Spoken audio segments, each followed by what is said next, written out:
Bom, vamos voltar então para a terceira parte agora do nosso estudo. Estamos falando já desde mais cedo, e essas mensagens são editadas e depois postadas, então essa é a terceira parte do diálogo de Jesus com o Nicodemos. E nós já vimos João 3, começamos no verso 1, já chegamos no versículo 15, de modo que nós vamos ler o 16 agora, quando Jesus justifica a vinda dele.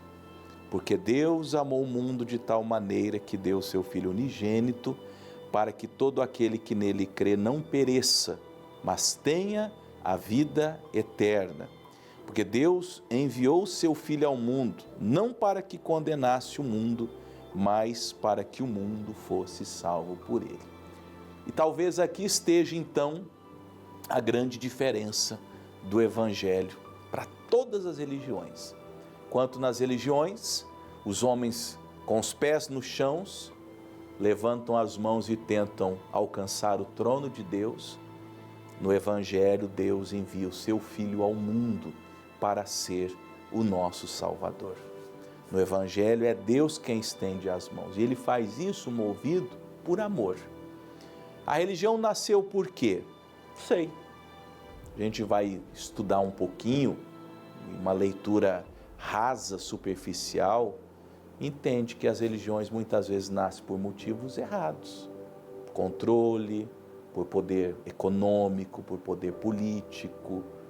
Eu já vi até no meio evangélico, assim, um pastor numa denominação falando assim: eu quero ter bastante gente na minha igreja, porque aí eu vou conseguir fazer um vereador na cidade.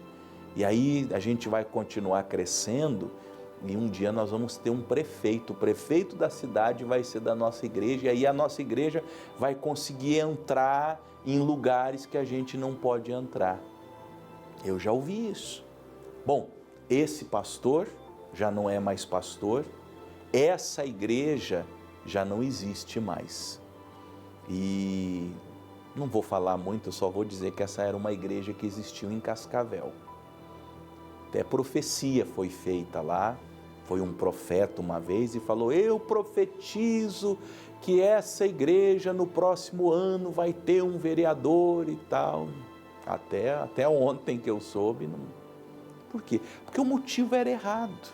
Veja, o líder, o pastor, queria que a igreja crescesse, que a igreja, tomasse corpo na sua membresia, para que ele pudesse ter influência naquela cidade.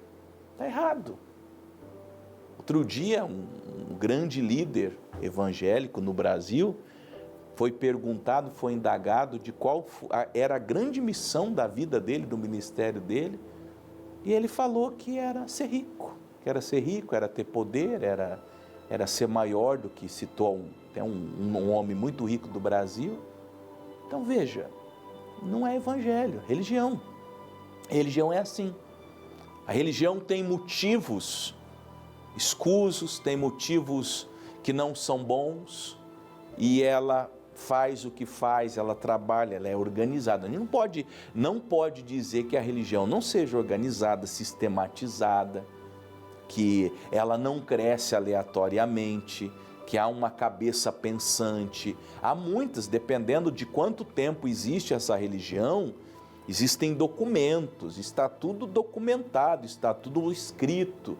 Quando alguém aspira a ser daquele grupo, daquela agremiação religiosa, a pessoa faz cursos para aprender aquilo, porque já existe uma cartilha que precisa ser seguida, já muito bem estabelecida, já de muitos anos, de muitos séculos até, e as pessoas têm que entrar naquele antro, naquele ambiente, para poderem fazer parte daquilo. E o motivo de Jesus ter vindo? O amor de Deus. Ele veio por amor para nos salvar dos nossos pecados. Foi o que o anjo respondeu a José lá em Mateus 1:21. Jesus Cristo veio para salvar o seu povo dos seus pecados. ali resume o Evangelho. João 3,16, porque Deus amou o mundo de tal maneira que deu seu Filho unigênito para que todo aquele que nele crê não pereça, mas tenha a vida eterna. Deixa eu ver se eu acho aqui, Mateus 1,21, resume o Evangelho também, quando José estava intentando deixar Maria secretamente, aí o anjo aparece para ele e diz, ela lhe dará à luz um filho, Mateus 1,21, e lhe porás o nome de Jesus. Por quê? Porque ele salvará o seu povo dos seus pecados. Quer um resumo do Evangelho? João 3,16, Mateus 1,21. Deus amou o mundo de tal maneira que deu seu Filho unigênito, para que todo aquele que nele crê não pereça, mas tenha a vida eterna. Ou Mateus 1,21, porque ele, Jesus, salvará o seu povo dos seus pecados. O resto é só religião. O resto tem outra motivação, tem outra intenção, tem outro caminho, tem outro resultado, tem outras consequências, tem os agravantes, tem os agregados que vêm e que não trazem essa paz. Eu leio emocionado Mateus 1,21, eu leio emocionado João 3,16, eu leio amor, eu leio graça, eu vejo Jesus como quem veio para me salvar, eu vejo o amor de Deus, a maior expressão do amor de Deus no gesto de Jesus. Mas a parte disso, o que eu vejo, a maneira como eu enxergo é cansaço e repetições que nunca cessam, que nunca passam. Vamos voltar para João. Só que Jesus não parou por aqui. Versículo 3, 18 agora. João 3, versículo 18. Tem a nossa parte, claro. Quem crê nele não é condenado. Se você, religioso, Nicodemos, você, eu, todos religiosos, colocarmos a nossa fé em Jesus, que veio para nos salvar dos nossos pecados, que veio enviado pelo amor do Pai, se nós cremos nele, nós não seremos condenados. Mas quem não crê, e era o caso de Nicodemos, religioso, já está condenado porquanto não crê no nome do unigênito Filho de Deus. Imagina, Nicodemos, você não crê, sua religião não crê, vocês já estão condenados, não é que vocês serão condenados, vocês já estão condenados, todos estão condenados, todos são condenados aos olhos de Deus. Só tem uma maneira de ser absolvido, é receber para si o castigo de Jesus, é receber a substituição, porque Jesus veio morrer a minha morte, ele veio para sofrer o meu castigo, ele veio para pagar o preço pelos meus muitos pecados.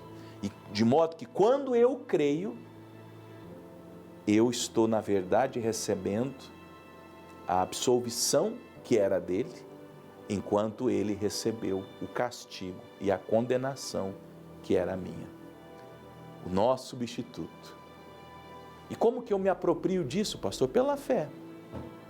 Você crê que Jesus morreu em seu lugar. E ponto.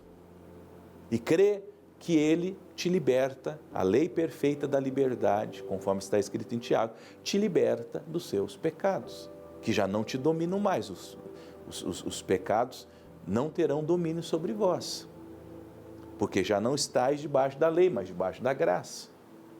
Você precisa tomar um remédio chamado Romanos. Leia Romanos. Todos vocês, religiosos ou não, vão à carta de Paulo aos Romanos, leiam, mergulhem naquele livro bendito, e ali vocês vão aprender tudo sobre justificação pela fé, ali vocês vão aprender tudo sobre a justiça de Deus e sobre a nossa libertação de tudo aquilo que nos oprimia e que nos levava à vida de pecados. A condenação é esta, que a luz veio ao mundo e os homens amaram mais as trevas do que a luz, porque as suas obras eram más. Porque todo aquele que faz o mal aborrece a luz e não vem para a luz, para que as suas obras não sejam reprovadas. Mas quem pratica a verdade vem para a luz, a fim de que as suas obras sejam manifestas, porque são feitas em Deus. E aí Jesus termina com chave de ouro, como a gente costuma dizer, estabelecendo para sempre essa diferença. No Evangelho você é chamado a vir para a luz, como você é, para que as suas obras sejam reprovadas mesmo, e você se arrependa e pare de praticá-las. Na religião, você recebe uma roupagem para que você continue fazendo obras ruins, mas essas obras ruins não são vistas, porque o que se vê é aquilo que está mostrado na roupa, na estética ou no que a religião impõe. E as pessoas se escondem atrás disso, atrás da roupa, atrás do dogma, atrás do uso e costume, mas nunca, nunca, nunca há, de fato, uma verdadeira conversão. E esse é o diálogo de Jesus com um religioso, mostrando para ele que a sua religião não o salvará, que o frequentar a igreja não o salvará, que passar uma vida inteira até trabalhando em prol daquilo não o salvará, mas que o novo nascimento, que é uma obra do Espírito Santo, que acontece quando eu coloco a minha fé em Jesus, e isso me faz nascer de novo, isso me transforma e me faz ter uma vida nova na presença de Deus. Amém? Espero que você seja um filho de Deus, nascido de novo da água e do Espírito, e não um religioso, como muita gente que acompanhou essa programação e essas 3 mensagens que serão gravadas e postadas assim na sequência nos próximos dias. Procure, assista, compartilhe com todos os seus e que o Senhor te faça nascer de novo da água e do Espírito. Amém?